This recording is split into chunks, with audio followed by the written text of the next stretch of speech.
हम Jonathan Livingston seagull किताब का वाचन कर रहे हैं और उसमें अंतर्निहित सिद्धांत जो हम सबके लिए हैं उनको समझने का प्रयास कर रहे हैं। मेरी आवाज आ रही है सर? जी हाँ, बिल्कुल आ रही है। जी। अभी तक की कहानी में हमने देखा कि सारे समुद्री पक्षी जहां भोर होते ही समुद्र तट से समुद्र में निकल जाते हैं मछलियों के लिए उठा पटक करने, छीना झपटी करने। वही हमारा Jonathan Livingston Seagull, Jonathan Livingston जिसका नाम है ऐसा समुद्री पक्षी, ये केवल अपने आनंद के लिए उड़ता है। उससे जब पूछा जाता है तुम ये सब क्यों कर रहे हो, इससे क्या मिलेगा, वो कहता है मेरे लिए उड़ना ही आनंद है। और कोई ऑब्जेक्टिव नहीं है जिसके लिए वह उड़ रहा है। कुछ पाने के लिए उड़ता हो, सैलरी मिल जाएगी, कहीं से पैसा मिल जाएगा, नाम शोहरत मिल जाएगी, यहां तक कि कोई उसकी तरफ ध्यान नहीं देता है तो भी वो उड़ता है। उड़ना ही उसके लिए आनंद है। इस कहानी की प्रस्तावना में लेखक लिखते हैं, यह कहानी समर्पित है उन सभी को जिनके अंदर एक जॉनथन लिविंगस्टन सीगल है। हम सब के लिए, क्योंकि हम सब में जॉनथन लिविंगस्टन सीगल है। अभी तक की कहानी में एक बात जो समझ में आती है, लेखक यह बताने का प्रयास कर रहा है कि जॉनथन कुछ पाने के लिए, सम्मान, पद, प्रतिष्ठा, पैसा, दोस्ती, जिन सब के लिए हम इस पूरे जीवन कार्य करते रहते हैं, महत्वाकांक्षाएं, तारीफें, सम्मान, ऐसा किसी के लिए वो कर नहीं रहा है। वह केवल आनंद के लिए कर रहा है। और वह अपनी एक सीमा को पार करता है, फिर दूसरी सीमा को भी पार करता है, और जैसे होता होता धीरे धीरे धीरे वो सीमातीत हो जाता है, होता जा रहा है। तो आनंद की जब बात आती है, अब हम ध्यान की तरफ रुख करते हैं। ध्यान भी इसी तरीके से कुछ पाने के लिए नहीं करना है। लोग अक्सर पूछते हैं तुमने कितने घंटे ध्यान किया, ध्यान में तुमने क्या पाया, ध्यान में क्या देखा, तुम्हारी थर्ड आई एक्टिवेट हुई कि नहीं हुई। मेरी तो अभी तक नहीं हुई, मुझे तो ध्यान में कुछ दिखा नहीं, मुझे तो आज तक एस्ट्रल ट्रेवल नहीं किया, मुझे तो कुछ दिखता ही नहीं है, मेरे तो बॉडी भी हल्की हुई ऐसा मुझे पता नहीं चला। हम कुछ पाने के लिए, ध्यान भी हम कुछ पाने के लिए करते हैं। जिस चीज में सब कुछ छोड़ देना होता है उसको भी हम कुछ पाने के लिए करते हैं। ये बड़ा मजाकिया विषय है। ऐसा कुछ काम क्या हमने कभी किया है जिसमें कुछ पाने की महत्वाकांक्षा ना हो, केवल उस काम को कर लेना ही आनंददायक हो। जब हम अपनी संपूर्णता को, अपनी पूर्णता को, अपने सर्वस्व को किसी कार्य के करने में झोंक देते हैं, वह कार्य जिसको करने में हमें इतना आनंद आता है कि इसको, उसमें तारीफ ना भी मिले, उसमें सम्मान ना भी मिले, उसमें कुछ शोहरत ना मिले, उसमें चाहे लोग गालियां दें, चाहे असम्मान हो, कुछ भी हो जाए, चाहे नुकसान हो, परंतु उस कार्य को करने में ही जो आनंद मिल जाता है वही वही फल है, वही फल है। बाकी सब तो लेन देन है। कहीं ना कहीं हम कुछ, मैं यह क्लास ले रहा हूं तो मैं ये देखूं कि कितने लोग, 17 पार्टिसिपेंट आ गए, 100 क्यों नहीं आए। और फिर प्रोग्राम खत्म हुआ तो कितने लोग तारीफ कर रहे हैं, कितने लोग को मजा आ रहा है। क्या मैं ऐसा कुछ एग्जाम्पल दे सकता हूँ पूरी दुनिया भर में मेरी तारीफ हो? ये सब लेन देन है। मैं कार्यक्रम करने की कोशिश करता हूँ कि करने में मुझे आनंद आए, करना ही मेरे लिए फल हो। फल की अपेक्षा नहीं है, उस करने में ही जब हम अपना सर्वस्व निछावर कर देते हैं तो वही फल है। क्या आपके जीवन में ऐसा कोई पल होता है जब आपको कुछ काम इतना पसंद है कि किसी तारीफ के लिए, किसी लाभ के लिए ना, लाभ ना हो तो भी आप वो काम करते हो? क्या ऐसा कोई काम है छोटा सा, चाहे वो घर को साफ करना हो, चाहे रद्दियां छाटना हो, रद्दी पेपर छाटना हो, अपने सोफे की धूल निकालना हो, अपनी पुरानी किताब को सहेजना हो, या कुछ शौकिया तौर पे आज कुछ खाना बनाने की, कुछ स्पेशल बनाने की इच्छा है तो पूरा सर्वस्व उसी में झोंक झोंक दिया, चाहे इसके बाद कोई खाए या ना खाए? क्या ऐसा कुछ काम है आपके जीवन में? हाँ, हम सबके जीवन में ऐसे छोटे छोटे कार्य हैं, लेकिन हमने उनको सबको दबा दिया है। क्यों? क्योंकि हमें फल की आकांक्षा है। फल उसी काम को करने के आनंद में है मास्टर्स। ये कहानी हमको ये बताने की कोशिश कर रही है। जब पूर्णता के साथ आप किसी काम को करने के लिए प्रोत्साहित होते हो, वो वह काम चाहे पूरी दुनिया के लिए मिट्टी मोल हो, उसकी दुनिया में कोई भी वैल्यू ना हो, लेकिन जब काम में आप पूर्णता के साथ अपने आप को न्यौछावर कर पाओ, वह कोई भी काम हो, कोई भी काम हो, तो उस काम को करने में जो पूर्णता का आनंद आता है, वही उसका रिजल्ट है, वही उसका रिजल्ट। हम सब ध्यान में बैठेंगे और ध्यान में भी कुछ पाने की कोशिश नहीं करना है कि ध्यान के बाद कुछ मिल जाएगा, शांति मिल जाएगी, आनंद मिल जाएगा, थर्ड आई एक्टिवेट हो जाएगी, कुछ भी मिल जाएगा, ऐसी कामना ना हो। केवल ध्यान करने में, अपने आप को छोड़ देने में ही हम पूर्ण उपलब्धि हासिल कर ले तो हमारा ध्यान करना सफल हो जाएगा। बिना किसी पर्पस के ध्यान में बैठना ही अपने आप में एकमात्र एफर्ट होना चाहिए। आपने आसन लगाया, बिछाया, उसके ऊपर कमरे में चाहे तो लाइट बंद कर लें, अपने आस पड़ोसियों को बता दें मैं ध्यान कर रहा हूं। ये सब ध्यान की तैयारियां हैं, ये ध्यान नहीं है। ध्यान में अपन बैठे, शरीर को आराम दिया, अभी भी ध्यान हुआ नहीं है। आंखें बंद कर ली हैं, अभी भी ध्यान हुआ नहीं है। अपने आप को छोड़ दिया, यह भी ध्यान नहीं है, यह भी ध्यान नहीं है। ये सब ध्यान की तैयारी है। जब ये तैयारी आप कर लेते हैं और कुछ पाने की आकांक्षा ना हो, अपने आप को छोड़ देते हैं, तो उसके उत्तर में जो अपने आप हो जाता है मास्टर्स, वही ध्यान है। तो इस तरह से जोनाथन लिविंगस्टन हमको बता रहा है कि आनंद किसी कार्य को करने में ही है, उसके फल की आकांक्षा में नहीं है। हम सब अपनी आंखें बंद करेंगे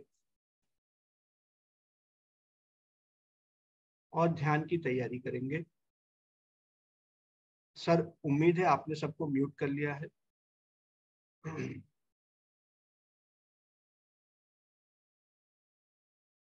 बिना किसी इच्छा के साथ किया हुआ कोई काम, बिना किसी आकांक्षा के साथ किया हुआ कोई काम, बिना किसी पर्पस के किया हुआ कोई काम, वही आनंद लेके आता है और वही पूर्ण आनंद लेके आता है।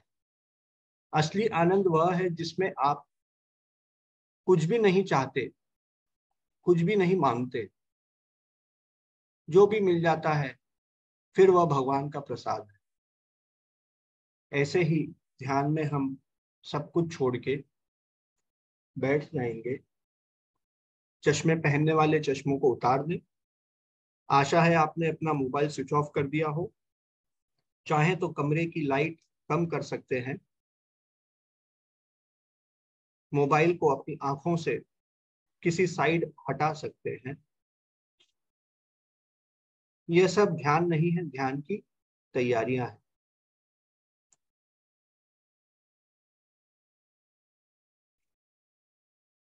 और अपने कुर्सी पे अथवा बिस्तर पे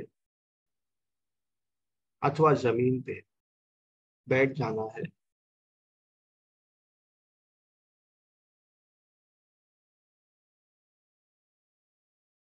और जो भी होता हो उसे हो जाने देना है। शरीर को ढीला कर ले, शरीर बिल्कुल निढाल हो जाए।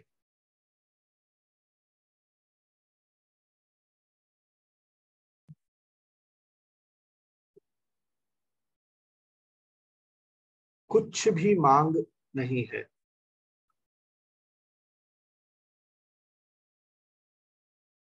बुद्ध से जब पूछा तुम्हें बुद्धत्व के बाद क्या मिला, बुद्ध ने कहा मुझे मिला कुछ नहीं, उल्टा जो मैंने अपने ऊपर आरोपित करके रखा था, चढ़ा के रखा था, वह सब उतर गया।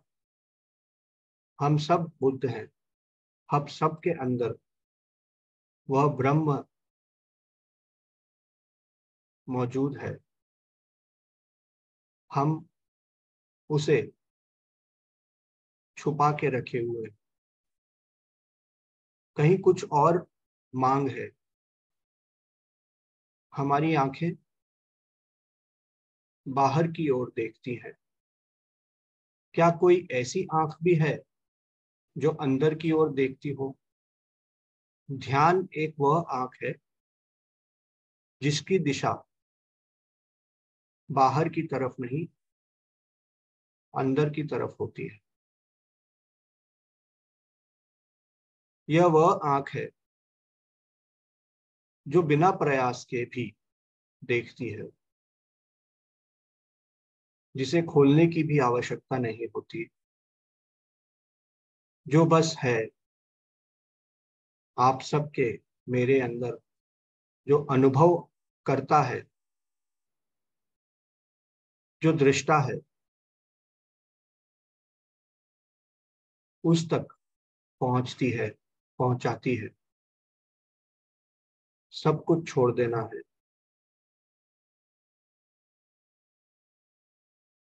शरीर को आरामदायक स्थिति में रखना है। क्या शरीर का कोई अंग अभी भी परेशान करता हो, उसे ढीला कर ले। क्या कपड़े का कोई कोना आपको चुभता है? क्या आपके जेब में कुछ ऐसी वस्तुएं हैं जो आपको परेशान करती हैं?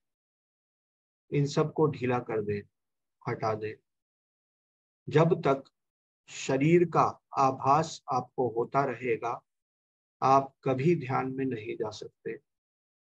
ध्यान शरीर अतीत स्थिति है, शरीर के पार होने वाली स्थिति है। शरीर के पार जाने के लिए शरीर को भुलाना आवश्यक है। शरीर को भुलाने के लिए शरीर को आराम, एकदम आरामदायक स्थिति में ले जाना है।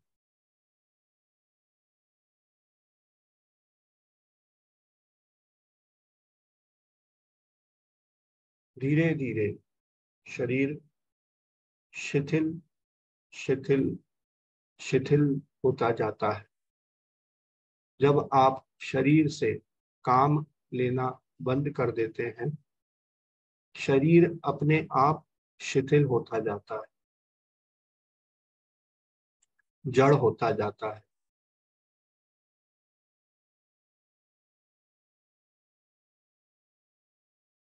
छोड़ते जाइए, शरीर को छोड़ते जाइए, छोड़ते जाइए। जब शरीर के दरवाजे से अंदर जाते हैं तो फिर मन के कक्ष में प्रवेश होता है, जहां ढेर सारे विचार एक आपाधापी के जैसे, एक बाजार के जैसे चले जा रहे हैं, एक बेलगाम हाथी के जैसे उत्पात मचाते हैं। जब शरीर को जड़ कर दिया जाता है तो शरीर का दूसरा हिस्सा जो अदृश्य है, वही मन है। मन भी जड़ होता जाता है। धीरे धीरे विचार अपने आप टूट के गिरने लगते हैं। जब आप उनसे काम ना लें तो वह अपने आप गिरने लगते हैं। मन को शांत नहीं किया जा सकता, क्योंकि मन का स्वभाव ही चंचल होना है। जब मन पे काबू पाने के प्रयास छोड़ दिए जाते हैं, मन स्वभाव पूर्वक शांत होता जाता है। छोड़ते जाएं, छोड़ते जाएं, छोड़ते जाएं, कोई भी काम ना ले, ना मन की मदद करें,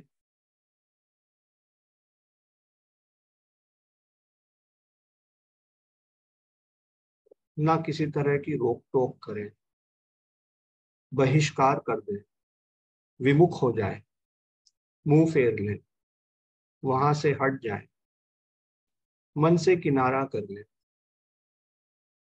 जो होता है हो जाने दें। ये एक ऐसा झगड़ा है जिसमें आप कभी पढ़ना नहीं चाहें। किनारा कर लें, अलग कर लें। मैं अलग होता हूँ, मैं इस विचार से अलग होता हूँ। यह मेरा विचार नहीं है। दोहराते जाएं, हर विचार के साथ दोहराते जाएं, यह मेरा विचार नहीं है, यह मैं नहीं हूँ।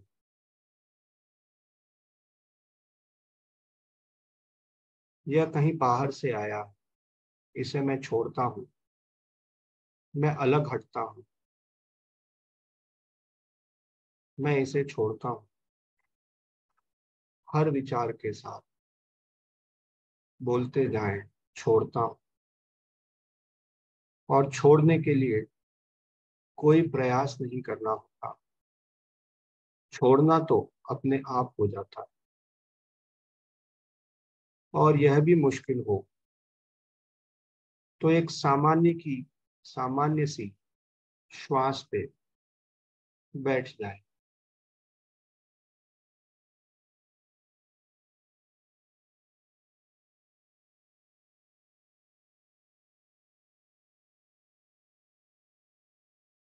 श्वास के ऊपर बैठे हुए, श्वास अंदर आती है तो बैठे बैठे श्वास के साथ अंदर आ जाते हैं।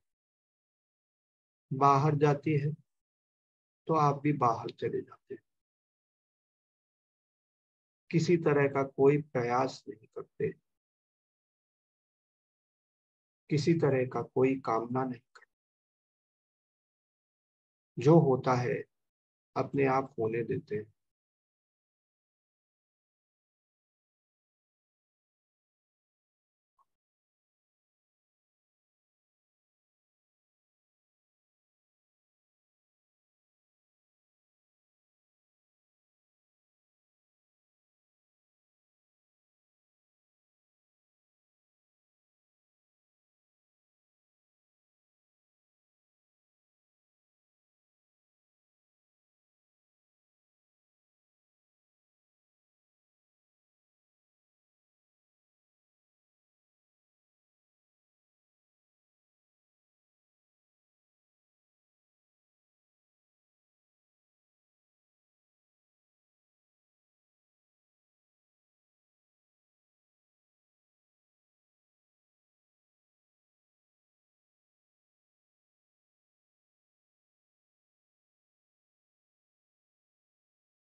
Last 1 minute.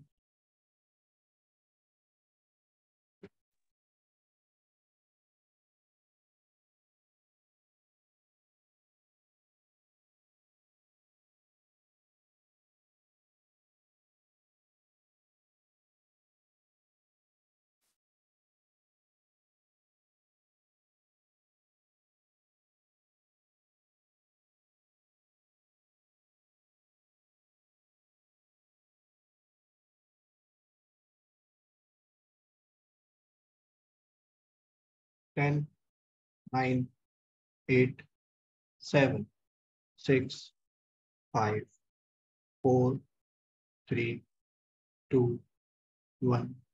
दोनों हाथों की उंगलियों को आंखों पे रख लें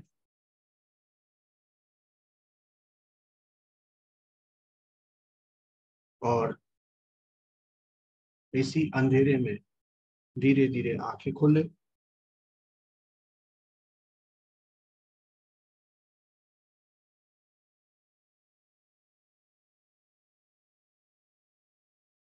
ध्यान के बीच, ध्यान के बाद किसी तरह की जबरदस्ती शरीर के साथ नहीं करनी है। यहाँ तक कि जोर जोर से हाथों को भी नहीं हिलाना है। आप जिस शांत स्थिति में होते हैं उससे वापस आने का मार्ग धीमा धीमा प्रेम भरा होना चाहिए। झटके से आएंगे तो, जबरदस्ती आएंगे तो हमेशा सिर दर्द, सिर भारी अथवा इस तरह का कुछ ना कुछ प्रॉब्लम आपको होगी। कोई कुछ कहना चाहे इसके पहले कि हम शुरू करें?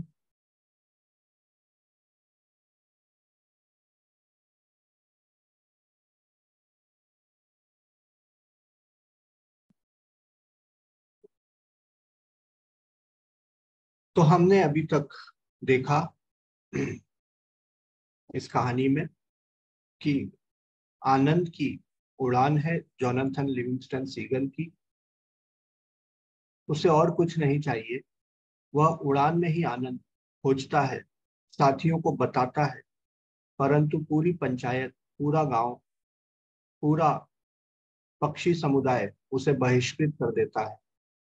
फिर वह तमाम उम्र अकेला अपनी साधना करता है, अपनी नई नई संभावनाओं को खोजता है, उन्हें पार करता है और फिर नया टारगेट बनाता है, नई सीमा बनाता है और ऐसा करते करते सारी सीमाओं को वह तोड़ देता है। तब जब ऐसा वह कर चुका होता है तब कुछ दो सजीले, चमकीले, चमकदार पक्षी वह देखता है अपने दोनों तरफ, जिन्हें हम एस्ट्रल मास्टर कहते हैं। वह कहते हैं कि जोनाथन, अब यहाँ से चलने का समय आ गया। इस भौतिक जगत में तुम जो सीख सकते थे तुमने सीखा। सीखते सीखते ही तुम इतना आगे बढ़ गए हो, इतने परिष्कृत हो गए हो, एडवांस हो गए हो कि अब तुम्हें आगे की यात्रा किसी दूसरे सूक्ष्म ग्रह पे करनी चाहिए। ऐसा कह के वह सूक्ष्म यात्रा में, सूक्ष्म ग्रह में, जिसे यहाँ पे स्वर्ग कहा गया है प्रतीकात्मक रूप से, वहां चले जाते हैं। आपको एक मजेदार बात बताता हूँ। सेथ विजडम, जब जेन रॉबर्ट्स को सेथ की चैनलिंग हो रही थी, सेथ मास्टर की चैनलिंग हो रही थी, तो कुछ समय इस किताब के लेखक ने, रिचर्ड बाक ने, वहां पे बिताया। उस मीटिंग में ये रहते थे जिस समय यह इस किताब की रचना करने का प्रयास कर रहे थे। इस किताब की, जोनाथन लिविंगस्टन सीगल किताब की, जब वह रचना करते थे, करने की तैयारी में थे, प्लान मन में था, परंतु कुछ हासिल नहीं हो रहा था। उनके विचार कागज पे नहीं उतर रहे थे, उनको समझ नहीं आ रहा था कि ये स्टोरी क्या लिखूं मैं। वे सेथ चैनलिंग के टाइम पे जेन रॉबर्ट्स के घर पे वहां जाते थे और इनके सामने ही वह उस चैनलिंग का बहुत सारा हिस्सा इन्होंने वहां पे बिताया। तो जब इन्होंने वापस आके यह किताब लिखी तो रिचर्ड बाक का कहना है कि यह किताब मैंने लिखी नहीं है, ये अपने आप उतर गई है, जैसे किसी दिव्य शक्ति ने मुझसे यह किताब लिखवाई है, वैसे ये उतर गई है। तो ये मानव द्वारा निर्मित कृति नहीं है। इसलिए जिन लोगों ने सेहत विज्ञान की किताबें पढ़ी हैं उनको यह किताब बहुत कुछ सेहत विज्ञान के जैसे ही लगती है। ऐसा लगता है कि जो वहां बताया है यहाँ पे भी वही बताया है। तो हमारा जोनाथन अब स्वर्ग में या प्रतीकात्मक रूप से सूक्ष्म जगत में पहुंच गया है, जहां पे वह फिर से उड़ान भरता है और अब वह देखता है कि कम मेहनत कम प्रयास करने के बावजूद वह और तेज और तेज और तेज और दूर तक उड़ता जा रहा है। लेकिन उसे लगता था कि अभी भी मैं थक जाता हूं, अभी भी कुछ ना कुछ सीमा तो है, एक सीमा तक मैं उड़ पाता हूं। मानसिक तौर पे शारीरिक तौर पे जब कोई एफर्ट लगाया जाता है तब कितना भी आप कोशिश करें उसकी एक सीमा है, उसके पार जाना पराभौतिक, उसके पार जाने के लिए पराभौतिक शक्तियों की आवश्यकता होती है, ऐसी शक्तियां जो हमारे शरीर के पार है।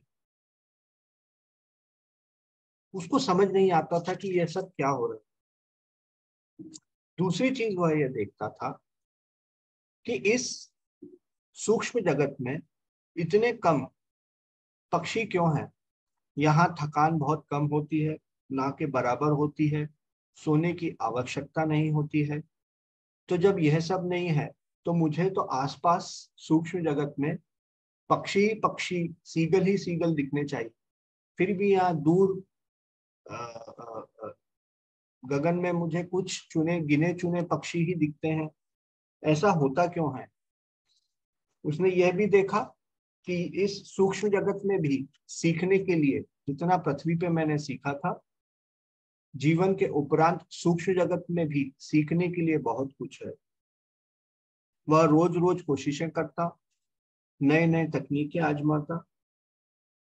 एक दिन उसने अपने प्रशिक्षक जिसका नाम था सॉलिवन, जोनाथन ने सॉलिवन से पूछा, सॉलिवन इस जगत में इतने कम पक्षी क्यों हैं, क्यों धरती से कुछ चुनिंदा लोग ही यहाँ तक पक्षी ही यहाँ तक पहुंच पाए, बाकी सब कहाँ हैं। जहां से मैं आया हूं वहां तो हजारों हजार पक्षी हैं। सॉलिवन ने कहा मैं जानता हूं। सॉलिवन कहता है, ये महत्वपूर्ण है, हम सबके समझने लायक है। सॉलिवन कहता है, जोनाथन मुझे तो केवल एक ही उत्तर दिखाई देता है, वह यह कि तुम लाखों में एक पक्षी हो। यह सॉलिवन हम सबको कह रहा है जो इस कहानी को पढ़ के कुछ समझ अपनी हासिल कर रहे हैं। हम सब उन लाखों में एक पक्षी के समान, हम में से ज्यादातर बहुत धीमे धीमे आगे बढ़ रहे हैं, बाकी लोग जो हैं वह धीमे धीमे आगे बढ़ रहे हैं। हम एक दुनिया से लगभग हूबहू उसी दूसरी दुनिया में जाते रहते हैं। नई दुनिया में जब पहुंचते हैं, जब इस शरीर में पहुंचते हैं तो तत्काल यह भूल जाते हैं कि हम कहां से आए थे, और यह भी परवाह नहीं करते, ये भी नहीं जानते कि हम कहां जा रहे हैं। हम केवल उसी क्षण में उस जीवन में जीते हैं बिना किसी पर्पस के। क्या तुम्हें कुछ पता है जोनाथन कि हमने कितने जन्म ले लिए होंगे जब पहली बार हमें यह विचार आया कि जिंदगी केवल खाने या लड़ने या झुंड की ताकत के सिवा और कुछ भी है। क्या कभी तुमने सोचा, कितने लोग ऐसे हैं जिन्होंने ये सोचा कि रोटी कपड़ा और मकान के अलावा जीवन का कुछ और भी उद्देश्य है। हजारों जन्म हमने, दसों हजार जन्म और इसके बाद फिर सैकड़ों जन्म, जब तक हमने यह सीखना शुरू नहीं किया कि पूर्णता जैसी कोई चीज भी होती है। कितने हजार जन्म हमने ले लिए हैं जब हमने यह सीखना सोचा कि पूर्णता जैसी कोई चीज भी होती है। इस विचार तक पहुंचने के लिए, इस विचार तक पहुंचने के लिए कि पूर्णता नाम की कोई चीज होती है, हमने हजारों जन्म ले लिए। तो जब हम, आप और मैं, अपने आप को अकेला पाते हैं, उसका कारण यह है कि हम बहुत हजारों जन्मों की यात्रा करके इस मनोस्थिति तक पहुंच पाए हैं कि हमें भौतिक के अलावा भी कुछ चाहिए।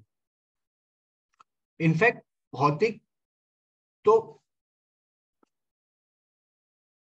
भौतिक तो अब हमने, हमारे लिए कुछ मायने नहीं रखता। भौतिक के अलावा जो है असली आनंद क्या है, उसकी चाहना हम सबके अंदर है कि कैसे पूर्णता जैसी भी कोई चीज है। तथा फिर 100 जन्म हम इस विचार तक पहुंचने के लिए कि जिंदगी का हमारा उद्देश्य है पूर्णता प्राप्त करना और उसे सामने लाने का असली में प्रयास करना। हजारों जन्म हमने इसी उसमें बिता दिए हैं। तब जाके हमारी मनोस्थिति इतनी मजबूत हुई है कि हाँ, हमें पूर्णता पाना है, हमें बुद्धत्व पाना है। यही नियम अब हम पर भी लागू होता है। यकीनन हम इस दुनिया में जो सीखते हैं उसी के माध्यम से अपने अगले संसार को चुनते हैं।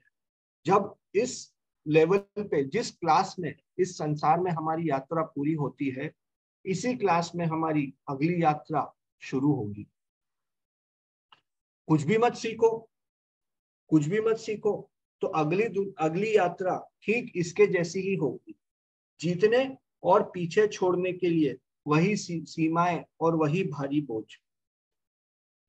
मास्टर्स, भगवत गीता का एक श्लोक है, 7वें अध्याय का 3रा श्लोक, 7.3। मनुष्यानाम सहस्रेषु कश्चिद्यपि सिद्धये यततामपि सिद्धानाम कश्चिन्मा वेत्ति तत्वतः।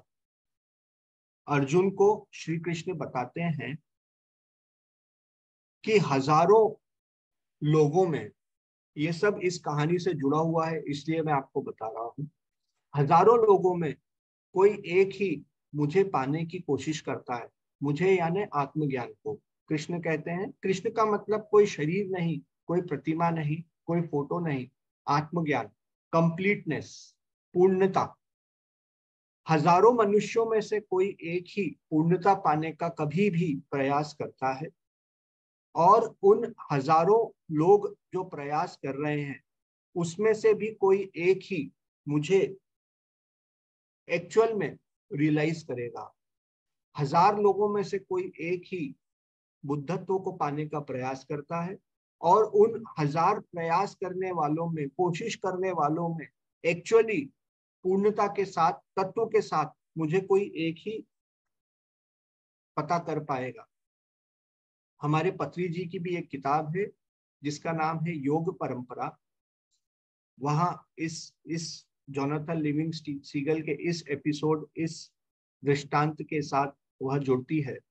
योग परंपरा में पत्री जी कहते हैं कि जब आत्मा मनुष्य के शरीर को धारण करती है अपनी यात्रा में मुक्त होने के लिए, तो शुरू के 100 जन्म आत्मा तामसिक गुणों के साथ जीती है, जिसमें केवल दुख और वेदनाएं ही हैं। 100 जन्म के आसपास आत्मा को इन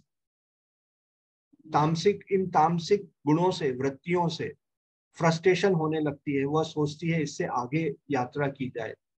तब वह अगले 100 जन्म राजसिक गुणों के साथ जीती है। राजसिक गुणों में, तामसिक गुणों में केवल शरीर के ऊपर बात होती है। राजसिक गुणों में शरीर के बाद मन को खुश रखने का प्रयास होता है।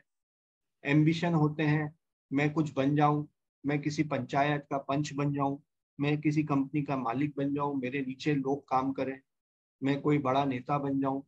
तो यह राजसिक राजा बनने की भावना, नेता बनने की भावना अगले 100 जन्म तक रहती है। तीसरा, हमें इन दो तरह के जन्मों में, तामसिक और राजसिक जन्मों में, केवल दुख ही हमें मिलते हैं। अब दुख को खत्म करने का पहली बार कोई आत्मा प्रयास करती है, तब वह सात्विक जन्म में आती है। सात्विक 100 जन्म आत्मा सात्विक जन्म लेती है। सात्विक जन्म में आत्मा यह कोशिश करती है, यह सीखती है कि दुख क्यों है और दुख को खत्म कैसे किया जाए। इसके लिए अनेक अनेक अनेक साधना करती है, परिष्कृत होती जाती है। तो इन 100 जन्मों में आत्मा परिष्कृत होके सब ज्ञान ले लेती है, मुक्ति का मार्ग ले लेती है। परंतु अभी भी मैं कर रहा हूँ, मैं यह साधना कर रहा हूँ, मैं तत्व अभी भी आत्मा के साथ जुड़ा रहता है। अगले 100 जन्म शुद्ध सात्विक की यात्रा होती है। शुद्ध सात्विक में यह मैं भी हट जाता है, मैं और संसार एक ही हो जाता है। तो ऐसे 400 जन्मों की हमारी ये एक मोटा मोटा एक यात्रा होती है, जब हम मुक्त हो पाते हैं। इस किताब में, इस अंश में यही बताया गया है कि इतना आसान नहीं है जो तुमको जोनाथन दिखता है कि यहाँ पे कुछ पक्षी ही हैं। वह इसलिए क्योंकि यहाँ तक आने के लिए कई जन्मों की तुम साधना पहले कर चुके हो। आगे कहानी आगे बढ़ती है। अब जिस टीचर ने उसे सिखाया, उसके बाद एक रात को वह घूमता हुआ एक तट पे चला जाता है जोनाथन। एक शाम जब समुद्री पक्षी रात पर उड़ान में नहीं थे, रेत पर एक साथ खड़े होकर सोच रहे थे, जोनाथन ने अपनी सारी हिम्मत बटोरी और इस एस्ट्रल वर्ल्ड में, वहां पे जो मुखिया थे, परम गुरु थे, जिनके बारे में कहा जाता है कि वे अब मुक्त होने वाले थे, उनके पास जाता है। उनका नाम था चियांग। चियांग के पास जाता है। चियांग गुरु थे, एस्ट्रल वर्ल्ड में भी गुरु थे, और कहता है, पूछता है, चियांग क्या यह स्वर्ग है? क्या हम स्वर्ग में हैं? चियांग कहते हैं कि बेटा, स्वर्ग जैसी कोई चीज नहीं होती है। जिसको तुम स्वर्ग कहते हो वह है पूर्ण बनना। पूर्णता की यात्रा ही स्वर्ग है। यह हम सबके लिए मैसेज है। जिस क्षण तुम सर्वोत्तम गति को छू लोगे जोनाथन, जिस पल तुम सर्वोत्तम गति को छू लोगे, और यह किसी अंकों में 1000 मील प्रति घंटा या लाख मील प्रति घंटा की गति से उड़ना नहीं है, क्योंकि हर संख्या की एक सीमा है। तुम कितना भी भौतिक शरीर से प्रयास कर लो, लाख किलोमीटर प्रति घंटे की उड़ान से की गति से उड़ने की कोशिश करो, वह पूर्णता नहीं है, क्योंकि हर संख्या की एक सीमा है।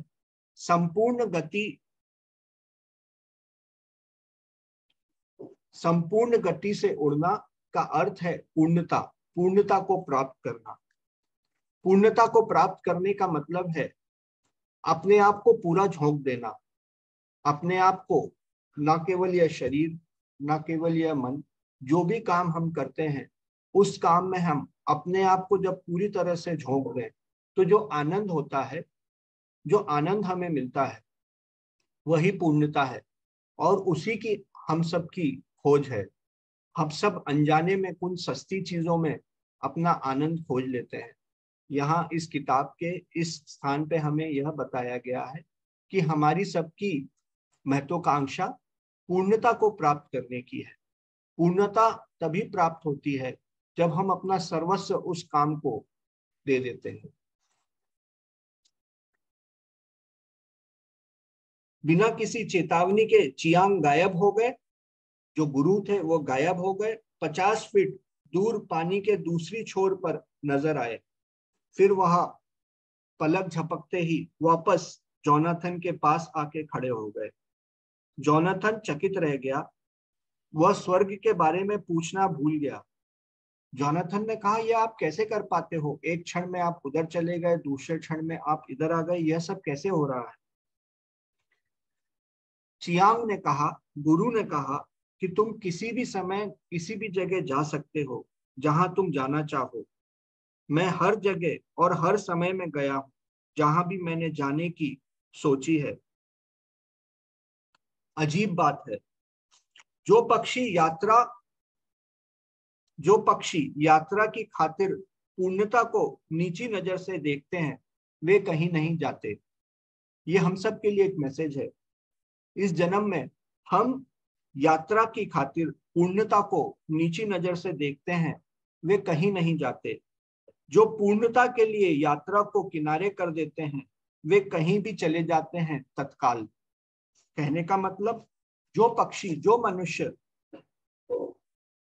का ध्येय पूर्णता को प्राप्त करना है, कंप्लीटनेस को प्राप्त करना है, उनके लिए यात्रा मायने नहीं रखती। हम सब साधना जब साधना करते हैं तो साधना कुछ पाने के लिए करते हैं। हर कार्य को, जैसे आज आप लोग जब ध्यान कर रहे थे, उसके पहले मैंने आपको कहा था, उसका यहाँ पे हमको कनेक्शन समझ में आता है। हम हर कार्य को करते हैं तो कुछ पाने की खातिर करते हैं, फल की आकांक्षा से करते हैं, फलाकांक्षा से करते हैं। ऐसी आकांक्षा में कभी हमें आनंद नहीं मिलेगा, कभी हमें शांति नहीं मिलेगी। हम कुछ भी कर लें, हमेशा अशांत रहेंगे। कुछ भी आप कर लीजिए, जब तक फल की आकांक्षा रहेगी, जब तक इच्छा रहेगी, तब तक अशांति रहेगी। फिर इस अशांति को कैसे दूर करना है? इस अशांति को दूर करने का एक ही तरीका है। चियांग बताते हैं कि यात्रा की तरफ ध्यान मत दो, पूर्णता की तरफ ध्यान दो। जो काम करते हो, अगर झाड़ू भी लगाते हो तो उस समय पूरा तुम और तुम्हारी झाड़ू उसमें पूरी तरह से रम जाओ।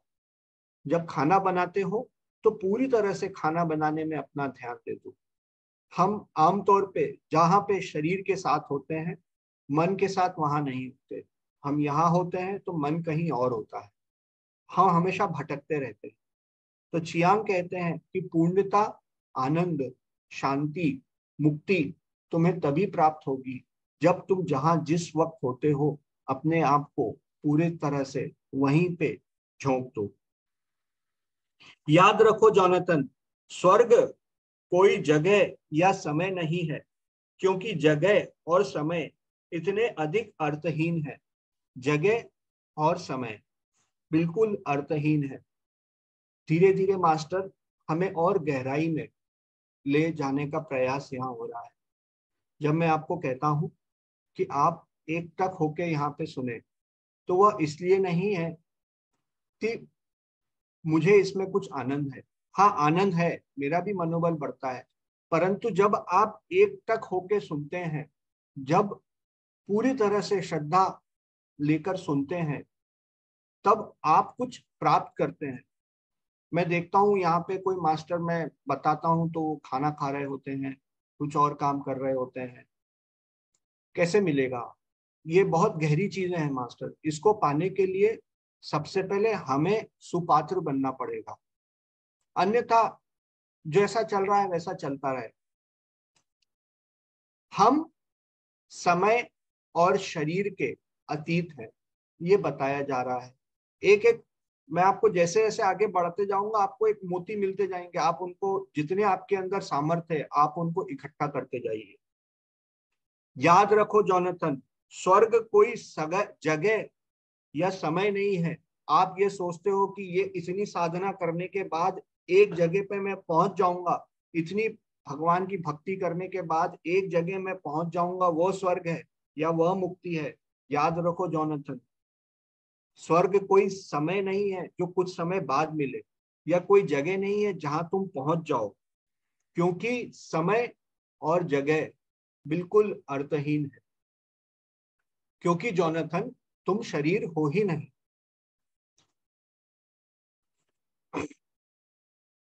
मास्टर, जब हम अपने आप को ढूंढने का प्रयास करते हैं, मैं आपको बहुत गहरी चीज बता रहा हूं, ध्यान पूर्वक सुनिएगा। जब मैं स्वयं को खोजने का प्रयास करता हूं, मान लीजिए मैं ये मेरे हाथ में एक डिब्बी है, इसे खोजने का प्रयास करता हूं, इसे देखता हूं, तो एक मैं दृष्टा हूं जो देख रहा है, और एक ये वस्तु है जो मुझे दिख रही है। दृष्टा, देखने वाला, वस्तु जो दिख रही है। हम कैसे पता लगाएं कि हम स्वयं क्या हैं? तो जब हम अपनी खोज में निकलते हैं तो हमें यह पता लगता है कि दृष्टा अलग है, दृश्य अलग है। मैं यह दृश्य नहीं हो सकता। ये कमरा जो मेरे आसपास है, आयुष, ये व्यक्ति, ये कमरा नहीं हो सकता, इसके अलग है, क्योंकि मैं इसे देख सकता हूं, क्योंकि ये दिखता है मुझे। लेकिन मैं जिसको देख सकता हूं, जाहिर है वह मैं तो नहीं हूं। अभिषेक जी मेरे सामने बैठे हैं, सीमा, नम्रता जी मेरे सामने हैं, मुझे दिखती हैं। मैं इनमें से कुछ नहीं हूं, मैं जानता हूं, क्योंकि मैं दृष्टा हूं, यह दृश्य है। दो सवाल हमें हमेशा से पूछने होते हैं। क्या ये सब जो मुझे दिख रहा है, जो भी जिसको मैं देख सकता हूं, जिसे मैं फील कर सकता हूं, जिसे मैं सूंघ सकता हूं, जिसे जिसे मैं सुन सकता हूं, जिसे मैं इन 5 इंद्रियों से महसूस कर सकता हूं, वह मैं नहीं हूं। ये सब मेरे बाहर है। एक। दूसरा, यह सब परिवर्तित हो रहे हैं, मैं परिवर्तित नहीं हो रहा हूं। मैं जब पैदा हुआ था तब भी मैं अपने आप को पहचानता था। आज मैं जब बड़ा हो रहा हूं तब भी मैं अपने आप को पहचानता हूं। परंतु ये सब कुछ मेरे मुझसे बदलते जा रहे हैं। यह वस्तु थोड़ी देर पहले यहाँ रखी थी, थोड़ी देर बाद मेरे पास आ गई है। यह बदल रही है, परंतु मैं, जो मेरी पहचान है, वह नहीं बदल रही। तो इसका मतलब यह वस्तु, यह संसार मैं नहीं। दूसरी चीज, अगर यह वस्तु, यह संसार मैं नहीं हूं, तो थोड़ा और पास आते हैं।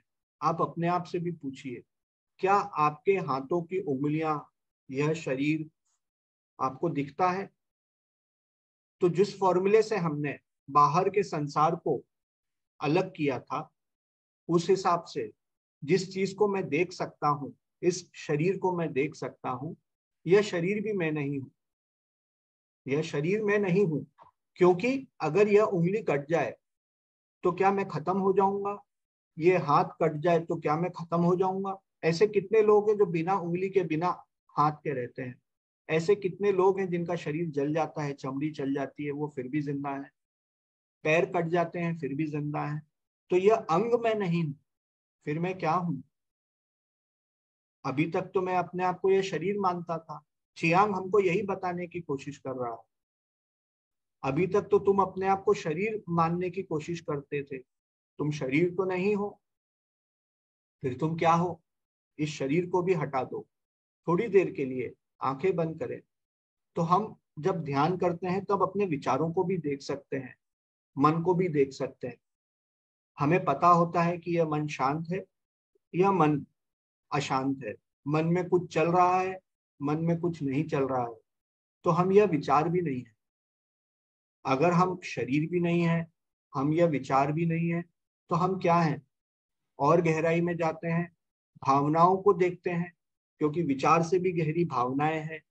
तो मैं अपनी भावनाओं को भी देख सकता हूँ। कभी मैं क्रोधित होता हूँ तब मुझे पता होता है कि मैं क्रोधित हूँ। कभी मैं शांत होता हूँ तो मुझे पता लगता है कि आह, कितनी अच्छी शांति है। कभी मैं प्रेम में होता हूँ, कभी मैं घृणा में होता हूँ। इन भावनाओं को भी हम देख सकते हैं। तो ये भावनाएं भी हम नहीं है। आप समझ रहे हैं? आप कुछ और हैं। फिर मैं क्या हूँ? और अंदर जाते हैं, कल्पनाएं, इमेजिनेशन। मैं आंखें बंद करके पूरे विश्व में भ्रमण कर सकता हूँ, लेकिन मुझे पता होता है कि मैं भ्रमण कर रहा हूँ। मैं आंखें बंद करके, अगर आप सब आंखें बंद करें तो आप अपनी सारी इमेजिनेशन को पहचान सकते हैं कि मैं कितना अच्छा इमेजिन कर सकता हूँ। मैं अगर आपको कहूँ आंखें बंद करें और यह देखें कि आपकी कार कितनी सुंदर है या आपकी गाड़ी कितनी सुंदर है, तो तुरंत आपकी आंखों में आपकी गाड़ी का या किसी वस्तु का चित्र बन जाएगा। आपको पता है कि यह चित्र बन रहा है, इसलिए आप अपनी इमेजिनेशन भी नहीं। फिर आप क्या हैं? आप या मैं वह दृष्टा है जो इन सबको देख रहा है, जिसके सामने यह पूरी फिल्म चल रही है, जिसके सामने यह पूरी माया चल रही है, वह दृष्टा है। तो जब यह माया चल रही है, मैं तो नहीं बदला, क्योंकि मैंने आज 40 साल की उम्र तक मेरा शरीर परिवर्तित होता जा रहा।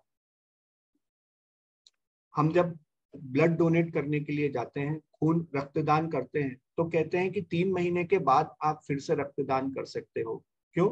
क्योंकि 3 महीने के अंदर आपका रक्त जो है वो बॉडी में फिर से बन जाता है। तो हर 3 महीने में आपका रक्त बदल रहा है, आप नहीं बदल रहे, आप वहीं के वहीं।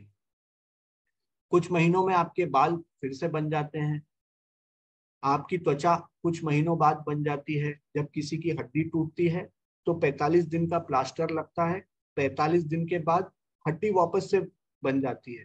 तो हड्डी को बनने के लिए भी 45 दिन का समय चाहिए। ऐसा कहते हैं 8 साल में यह शरीर पूरा पुनर्निर्मित कर लेता है अपने आप को। 8 ईयर्स हमारे शरीर का एक एक आखिरी भाग अपने आप को 8 साल में पुनर्निर्मित कर लेता है। इस हिसाब से जो व्यक्ति 80 साल का है वो 10 बार बदल चुका है। हम सब बदलते जा रहे हैं, परंतु हमारी अपनी पहचान जो है वह वही है। इसका मतलब समय के साथ वह पहचान नहीं बदली। तो चियांग यह कहता है कि तुम समय से परे हो, अपने आप को पहचानो। हम ध्यान में क्या करते हैं? मास्टर्स कुछ लिखे नहीं, लिखते हैं तो मैं डिस्टर्ब हो जाता हूँ। आखिरी में हम सब डिस्कस करेंगे। आज जो इसको किया है आपको समय देंगे, आप अवश्य बताइएगा। चियांग यह बता रहा है, देखिए किताब मात्र 60-65 पन्ने की है, इसको समझने जाएंगे तो बहुत गहरी है। चियांग यह कह रहा है कि तुम समय के परे हो, अपने को पहचानो तो सही। जोनाथन, तुम अभी तक अपने आप को यह शरीर समझते थे, और अगर तुम समय के अतीत हो। समय के अतीत कैसे है? क्योंकि सब कुछ बदलता जा रहा है, परंतु मैं वैसी का वैसी तटस्थ हूँ। आपके सामने सब बदलता जा रहा है, लेकिन ऐसा कुछ है जो बदलता नहीं है, वो स्वयं की पहचान है। वो पहचान ही हम खुद है। तो चियांग यह बता रहा है कि जोनाथन, स्वर्ग कोई जगह या कोई समय नहीं है, क्योंकि ये बिल्कुल अर्थहीन है। आगे चियांग से जोनाथन कहता है कि जिस तरह से आप ऐसे ट्रांसमिट हो रहे हैं, कभी यहाँ से वहां, कभी वहां से यहाँ, क्या आप मुझे यह सब सिखा सकते हैं? चियांग कहता है, मैं सोचता हूँ मास्टर बहुत भारी हो जाएगा अगर मैं आगे और कुछ भी लेता हूँ। आज मैंने बहुत सारी चीजें आपको बताई हैं, इस पे हम मनन करते हैं।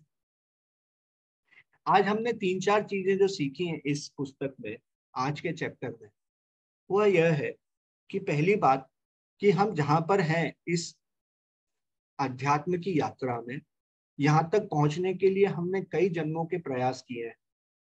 तो हमें इन प्रयासों का सम्मान करना चाहिए। जगत इसका सम्मान ना करे, आपकी बीवी, आपका पति इसका सम्मान ना करे, बच्चे, रिश्तेदार इसका सम्मान ना करें, इस यात्रा का स्वयं सम्मान कीजिए, क्योंकि इतना आसान नहीं है यहाँ तक पहुंचना। आप अपने आसपास के लोगों को देखिए, अभी भी वह किस किस दूरी पे है। जब बताया गया कि 400 जन्म लगते हैं, आप लगभग 300 या 400 जन्म के बीच में है। कितना समय लगता है एक तामसिक वृत्ति को राजसिक वृत्ति में आने में, राजसिक वृत्ति को सात्विक में आने में, सात्विक को सब कुछ छोड़कर मुक्त होने में, शुद्ध सात्विक होने में 400 जन्म लगते हैं जब वह मुक्त हो जाता है। तो आज पहले हमको यह बताया कि इसका सम्मान करो जोनाथन। दूसरा ये बताया पूर्णता क्या होती है। पूर्णता वह होती है जब हम बिना फल की आकांक्षा से जो करते हैं उसी में आनंद पा लेते हैं। तो क्या हम ऐसा कोई काम करते हैं जिसका कोई और सम्मान ना करे परंतु हम ही सम्मान करें? वह छोटे से छोटा काम हो सकता है जिसको करने में ही हम पूर्ण महसूस करें, उस काम को अपना ध्येय बनाए और उस काम में और ज्यादा पूर्णता लेके आए, और फिर देखें क्या वह आपके किसी दूसरे कामों में भी ला सकते हैं, उसे कॉपी पेस्ट कर सकते हैं? तो इस तरह से आपको हर दिन पूर्णता का एहसास होगा, कंप्लीटनेस का एहसास होगा, क्योंकि पूर्णता चियांग बताते हैं कहीं और नहीं है, मोक्ष कहीं और नहीं है कि किसी समय के बाद तुम साधना करोगे तो तुमको मिल जाएगा, या कुछ जन्मों बाद तुम्हें मिल जाएगा, या कहीं पे रखा हुआ है जहां तक तुम्हें पहुंचना है। वह पूर्णता है जोनाथन, आज ये बता रहे हैं। और तुम शरीर नहीं हो, अपने आप को पहचानो तो सही। क्योंकि अभी हमने बात की, अगर हम शरीर होते तो हमारी पहचान शरीर से अलग कैसे हो पाती? तो अपनी पहचान को समझो और इस पहचान के साथ जियो। समय और स्थान, इसके ऊपर और कभी किसी दिन बात करेंगे मास्टर्स। समय और स्थान तो केवल मानव द्वारा निर्मित रचना की गई है, केवल एक काम चलाऊ जीवन जीने के लिए। आध्यात्मिक यात्रा में समय और स्थान की कोई कीमत नहीं, वो असली में होते ही नहीं। इसके बारे में आगे यात्रा बात करेंगे मास्टर्स। तो ये हमने सेकंड चैप्टर का आधा हिस्सा आज कंप्लीट किया है मास्टर्स। सेकंड चैप्टर 3 भाग हैं इस किताब के। 3 भाग में से लगभग हमारी आधी यात्रा आज पूरी हो गई है। आधी यात्रा देखते हैं कितने दिन में पूरी होगी।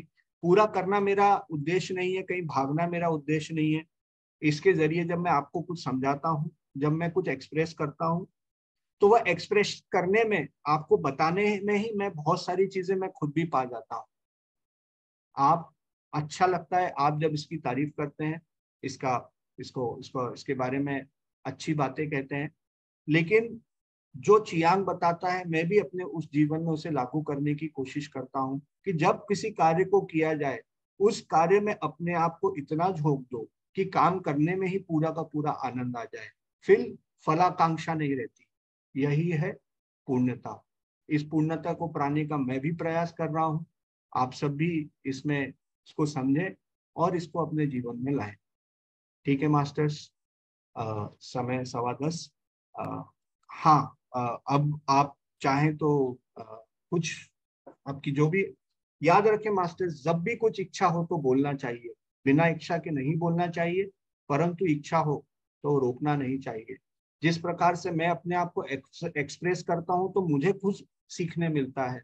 इस प्रकार से जब आप कुछ भी किसी भी भाषा में बोले, चाहे एक सेंटेंस बोले, आप देखेंगे आपको भी उस वह प्राप्ति होती है जो मुझे हुई।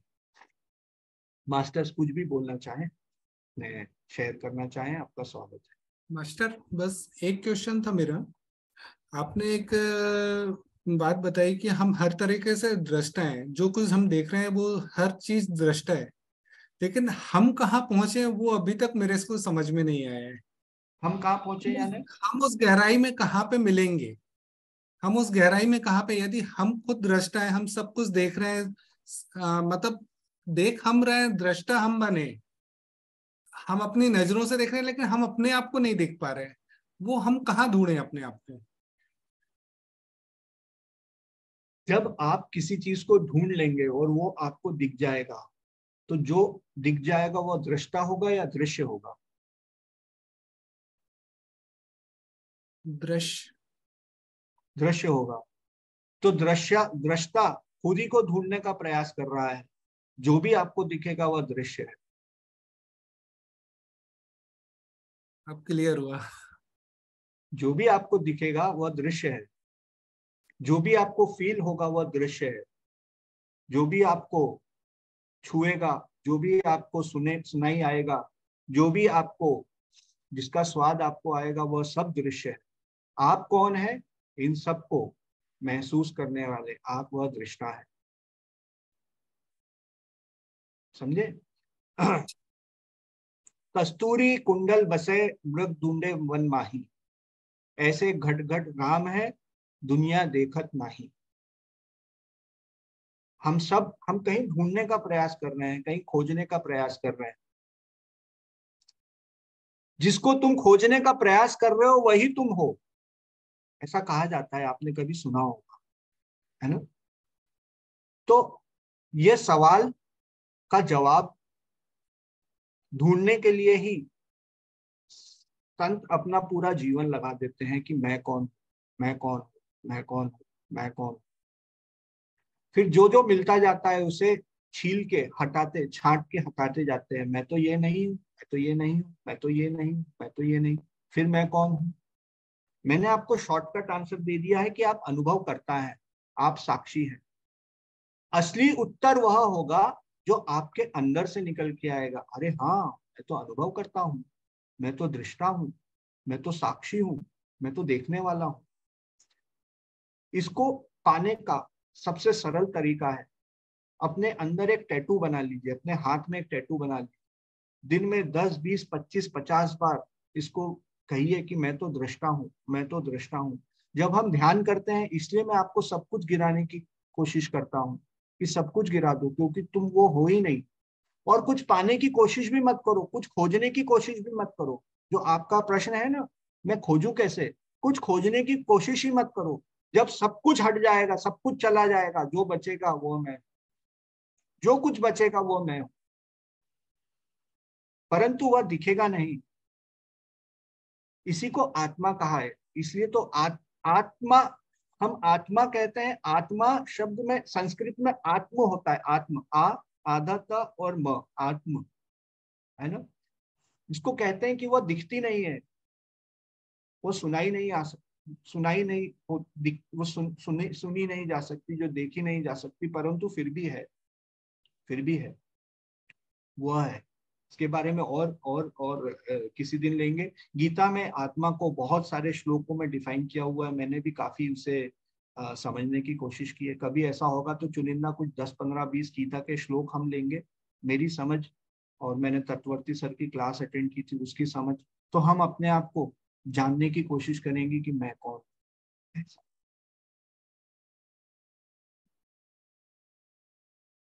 यस मास्टर्स, मंच आप सबके लिए खुला है।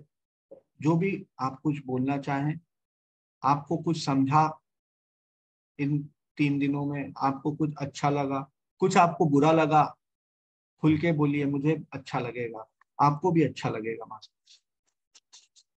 सीमा जी, सविता जी, आप कुछ बोलना चाहती हैं? सविता जी। बस अच्छा लग रहा है, इंटरेस्ट है, आगे क्या होगा जानने की बहुत इच्छा है। कहानी, सब काम छोड़ के आके बैठ जाते हैं, बीच में उठना पड़ता है लेकिन कान तो यहीं लगे रहते हैं। बहुत मजा आ रहा है और आगे जानने की बहुत बहुत जिज्ञासा है। Thank you sir. भी बहुत इंटरेस्टिंग है, आगे आप जुड़े रहिएगा। कुछ और सरप्राइज है आपके लिए इस कहानी में, मैं वो आखिरी में बताऊंगा। सीमा जी। हाँ जी, मैं ये बोल रही, बहुत ही बढ़िया लग रही है, अच्छा लग रहा है, इंटरेस्ट भी बहुत आ रहा है।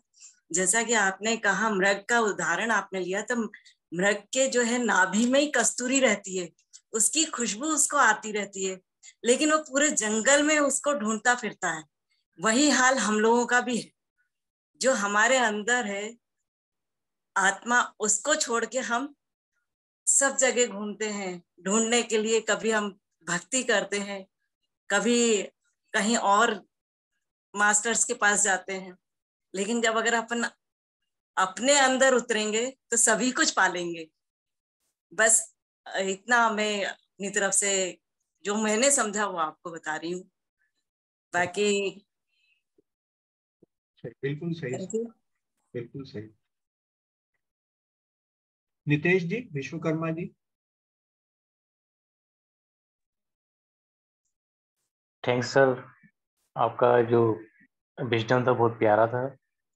पर मुझे सर एक चीज़ समझ में नहीं आई कि आपने कुछ अभी बीच में कहा भी था कि जैसे मेडिटेशन करते हैं तो कुछ मांगना नहीं चाहिए या कुछ एक्सपेक्ट नहीं करना चाहिए।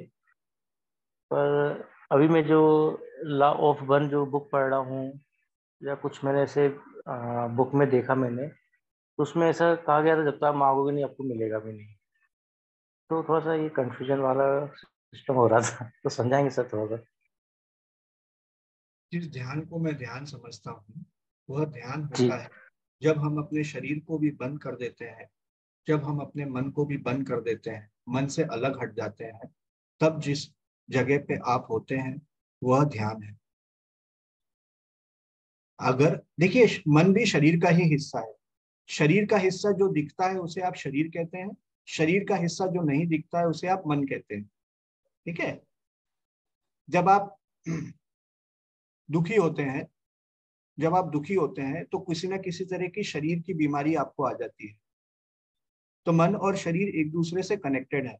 जब आप खुश रहते हैं तब आपका स्वास्थ्य बहुत अच्छा रहता है। तो खुश रहना मन से संबंधित है, स्वस्थ रहना शरीर से संबंधित है। पर शरीर और मन एक दूसरे से जुड़े हुए हैं। एक हिस्सा दिखता है जिसको आप देख पाते हैं, एक हिस्सा नहीं दिखता है जो पीछे है। ध्यान में हम दोनों हिस्सों को बंद कर देते हैं, है ना। उनका केवल उनको बंद करना ध्यान नहीं है, उनको बंद करने के बाद जहां पे आप होते हैं वह ध्यान है। जब आप कुछ मांगते हैं, जब आप कुछ कुछ भी सोचते हैं, जब आप कुछ जप करते हैं, जब किसी को याद करते हैं, जब दृष्टि को कहीं केंद्रित करते हैं, तो आप क्या कुछ काम कर रहे होते हैं? क्या एफर्ट लगता है इसमें? बताइए सर। हाँ सर सर, ये तो है, सही है, सही कह रहे हैं आप। अगर एफर्ट लगता है तो आप शरीर के अंदर ही हैं, शरीर के बाहर नहीं गए। हम्म, तो जब आप शरीर के बाहर ही नहीं गए तो फिर उसको आप ध्यान कैसे कहेंगे? सही है। मैं भी सीख रहा हूँ सर, हो सकता है कल मुझे इस एकदम विरुद्ध उत्तर मिले, तो मैं आपको आके सबसे पहले बताऊंगा कि सर 18 अप्रैल 2023 को जो मैंने उत्तर दिया था वो गलत है, रात को 10:26 पे। लेकिन जो मुझे समझ में आता है अभी तक वह यह है कि जब हम अपने शरीर और मन को हटा देंगे, बिल्कुल खाली छोड़ देंगे, तो जो बचेगा वही मेडिटेशन है, वही ध्यान है। हम ये करते नहीं है, हम उसमें भी कुछ ना कुछ अपना मसाला डाल देते हैं, कुछ मांगने की, कुछ देखने की, कुछ सोचने की, है ना। है बहुत आसान, ध्यान बहुत आसान है, परंतु हम करप्ट हैं, हम ट्विस्टेड हैं, है ना, जटिल है, जटिल। हमने अपने आप को इतना जटिल बना दिया है कि जो आसान काम है वो हमें मुश्किल लगने लगता है।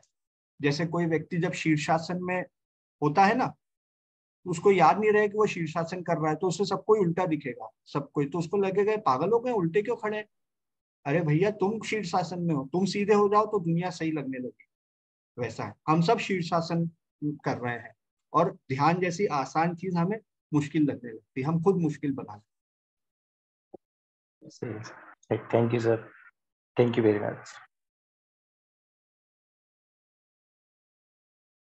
जीवन जी।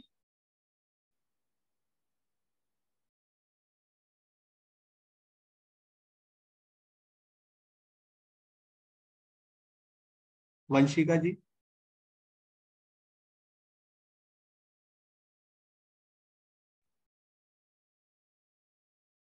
आत्मवंदन सर। नमस्ते। आवाज आ रही है सर? हाँ जी। सर सर बुक तो सुनी हुई है पहले भी और बहुत अच्छी है, इंटरेस्टिंग बुक है। और लास्ट में आपके जो जब बुक खत्म करते टाइम आपने वर्ड्स कहे वो मुझे टच कर गए, जब आपने बोला ना कि बस करते रहो, किसी एक्सपेक्टेशन के साथ नहीं करना, किसी महत्वाकांक्षा से नहीं करना, बस दिल से आप करते रहो, मोहने वाला काम कर लो, फिर महत्वाकांक्षा खुद ही खत्म हो जाती है। तो वो मुझे बहुत अच्छा लगा, वो लाइन टच कर गई। Thank you. करने में ही, करने में ही आपको जो आनंद मिलता है वही आपका फल है,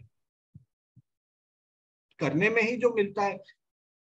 पास हो गए कि फेल हो गए वह तो नियति डिसाइड करेगी। कर्मण्येवाधिकार अस्ति मा कर्म फलेषु कदाचन। कर्म के फल की चिंता मत करो, कर्म करने में ही अपने आप को पूरा का पूरा झोंक दो, जो मिलेगा वह तुमको तुम्हारा फल है। कर्म करना ही में आनंद जो है वही तुम्हारा फल है, ऐसा जोनाथन के गुरु भी बोल रहे हैं। जी हाँ। जी जी, ऐसा सेठ मास्टर भी बोल रहे हैं, क्योंकि ये किताब सेठ विजडम्स का ही एक वो है, एक्सट्रैक्ट है। जी। अच्छा, ये तो बहुत अच्छी बात बोली आपने कि ये सेठ वर्कशॉप का है, क्योंकि हमारे माइंड में चल ही रहा था कि सेठ का कुछ ज्ञान होना चाहिए। तो ये बहुत अच्छी बात बोली आपने कि इसमें सेठ का कुछ ज्ञान है। जी जी जी।